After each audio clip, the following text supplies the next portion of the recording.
Hey there. So, to search patterns. There's a big misconception, I think, nowadays about what search patterns are. I'm on this one supposedly open nose group, and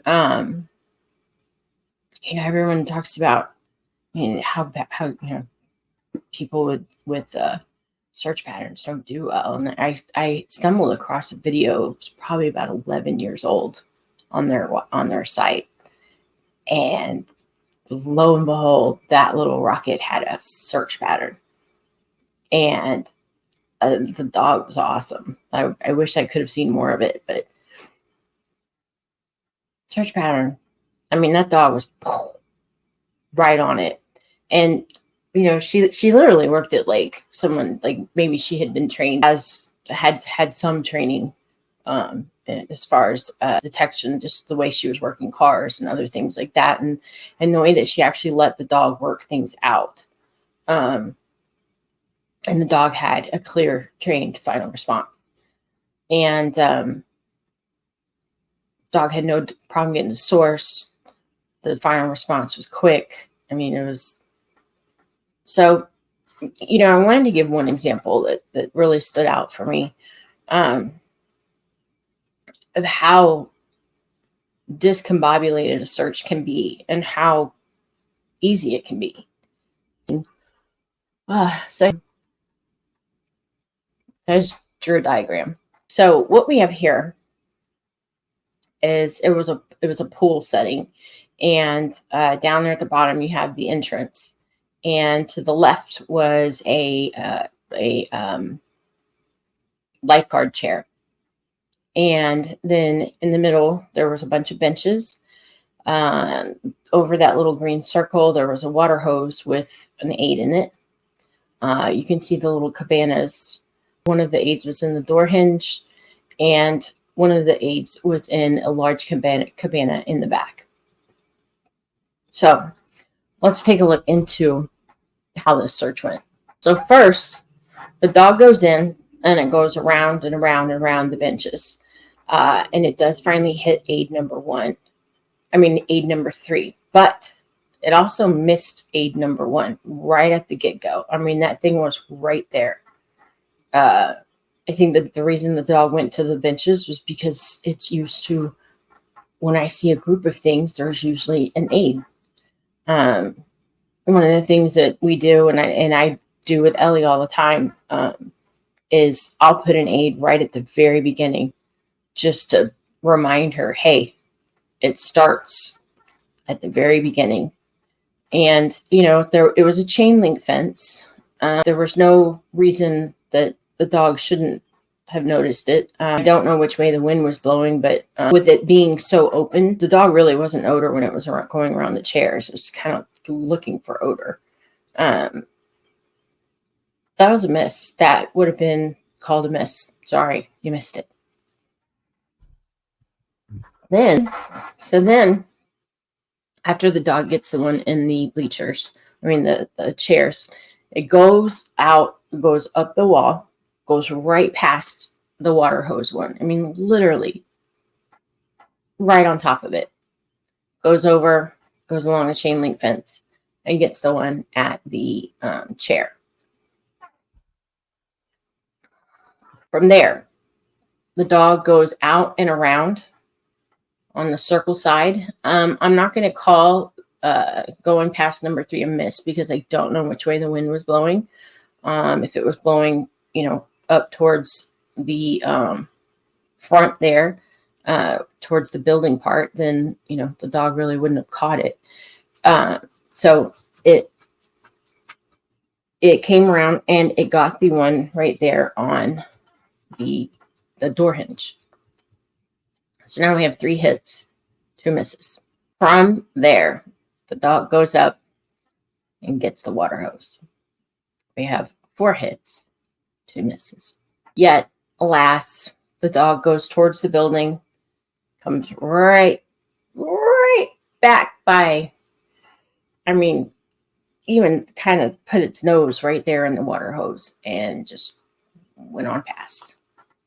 So, and then went down and got number 5 up there in that big cabana. I didn't call a miss on the cabanas. Like I said, I didn't know which way the wind was blowing, and that was a building. So on something like that, the likelihood of odor coming out significantly at that distance wouldn't have been large, because anyway, the wind was blowing, unless it was blowing sideways to where it was, bouncing off the door and coming back out, the dog likely wouldn't have hit it. So I didn't call that a miss. This is where it gets fun. The dog leaves the big cabana.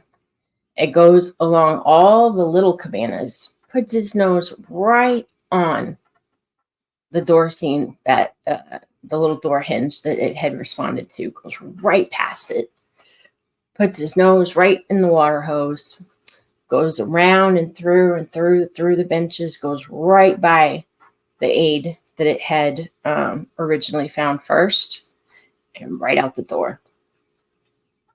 I didn't call the miss on number 1. I just left it at that. So we have 5 hits and 6 misses. Theoretically, it should have been 7.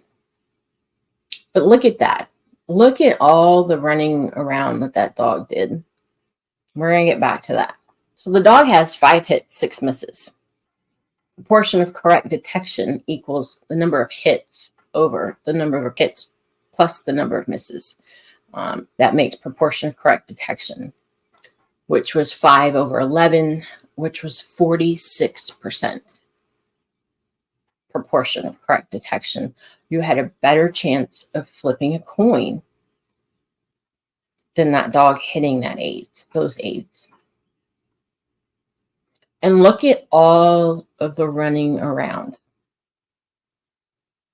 Look at all the times that the dog went right by odor. And this was an elite search. This was one of the ones that I was told to look at. And I believe the dog won on this one. Had one of the faster times. Yet it missed more than it responded. So let's go back to the original, just to kind of give you an idea of what I would have done. Is, we don't know which way the wind is blowing. There's different scenarios that we can talk about. And I do this in one of my online courses. I take this drawing and we go over different ways that the wind would be, if the wind was blowing a certain way, how it would affect the way the odor would travel and how you should search. But I would have gone straight to the left, right there, started there, because, if the wind was blowing, from the round part out towards the back of the gate, if there was anything along that gate, it was going to be blowing outside of the search area.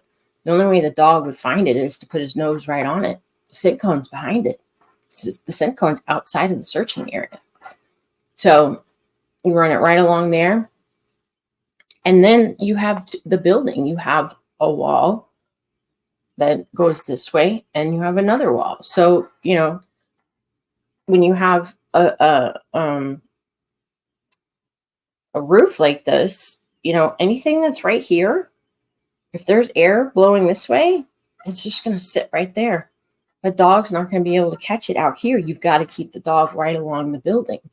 So I would have gotten aid number 1, because the dog would have been right on top of it, gone to the corner, gone down the side of the building, boom, aid number 2. Checked their little room, gone down the cabanas, boom, aid number 4. Kept going down, boom, aid number 5. Now, I would have kept going, and I would have gone to the edge of the search area, gone along the round part, and gone all the way back up to the entrance. And the reason being is, depending on which way that wind is blowing, you always got to think that if there's something on that on that edge, if the wind is blowing opposite, your scent cone is outside of the search area. And unless your dog's right on top of it, they're not going to find it. So you go ahead and cover that, and then you let them go through the center, let them get the center one, and you're done. Done in, I guarantee, half the time. And no misses, and no going back and forth over odors. And I mean, I add that with a, intermittent schedule of reinforcement where I just click and say, let's go. Instead of sitting there and paying and taking, anywhere between 5 to 9 seconds to reinforce. You got 5 aids. I'm clicking, which takes a split second, and you're feeding the dog, which takes between, usually around 7 seconds is the average. 7 times 5 is 35. That's 35 seconds I just took off just by putting my dog on an intermittent schedule and giving it a click instead of the primary reinforcer. And I just took off a ton of time just by following a simple search pattern. And had the aids been anywhere else, I would have been able to put my dog in a position to get them. So, people, they're saying, oh, competition and detection are different. The laws of physics do not change because one is a sport and one is not. The laws of physiology, biology, behavioral science, those do not change because it's a sport. The only thing that changes is, the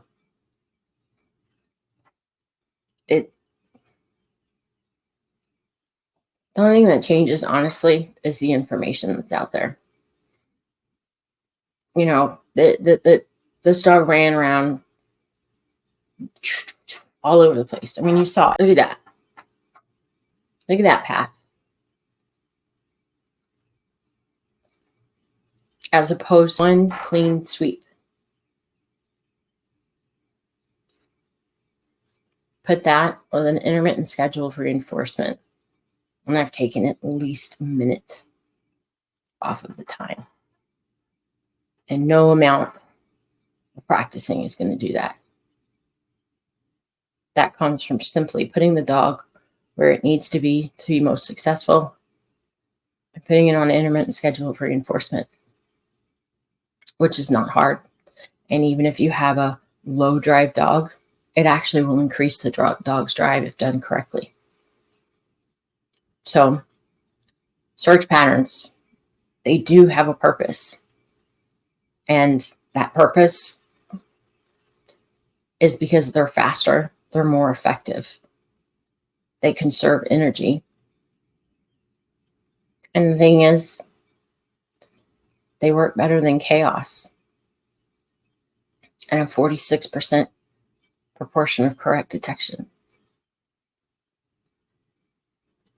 So the choice is yours. Like I said, the laws of science and physics do not change because one is a sport and one is not. That the science is science. It's finite. It does not change because, someone decided to call it a different name. The odor doesn't move differently. Dogs can move differently. Their thresholds can be different. Their schedules of reinforcement can be different. And, you can either keep the chaos or learn to work more efficiently. Like I said, changing the schedule of reinforcement alone could take off of that search would have taken about 35 seconds off. The difference between a click and sitting there and giving the treats. And heaven forbid you drop one. And then doing one clean sweep, you're done. Your dog hits every piece. So, see you on the next one. And I do have a full webinar coming out on search patterns where I'm going to be going over scenarios like this, and I'm going to be showing winds blowing different ways, because that's, odor That's another video. See you next time.